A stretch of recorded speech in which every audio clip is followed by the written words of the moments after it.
بسم اللہ الرحمن الرحیم۔ حجاب کے متعلق معصومین کے فرمان۔ حضرت محمد مصطفیٰ صلی اللہ علیہ وسلم نے فرمایا، اس دنیا میں اس عورت سے زیادہ خوبصورت کوئی نہیں جو صرف اپنے رب کو راضی کرنے کے لیے حجاب میں رہتی ہے۔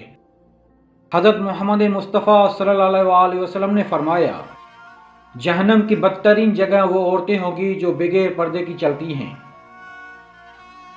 حضرت خدیجہ الکبریٰ السلام علیہا نے فرمایا، عورت کی بہترین زینت اس کا پردہ ہے، اور با پردہ عورتیں جنت میں میری بیٹی فاطمہ زہرا السلام علیہا کے ساتھ ہوں گی۔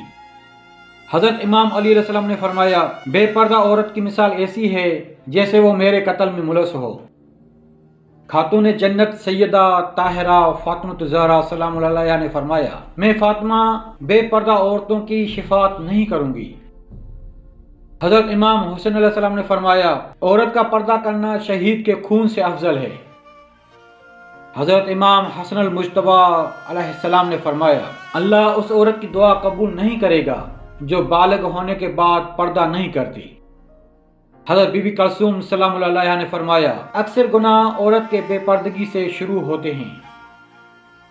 آؤ سادات ہوم ٹی وی کا حصہ بن جاؤ۔ ہم آپ کی مسلسل حمایت اور سادات ہوم ٹی وی دیکھنے کے لیے آپ کا شکریہ ادا کرتے ہیں۔ کسی بھی پروگرام، جشن یا مجالس ساری دنیا میں براہ راست کوریج کے لیے آج ہی سید ارشد علی بخاری CEO سادات ہوم ٹی وی سے واٹس ایپ نمبر پر رابطہ کریں 031116866669۔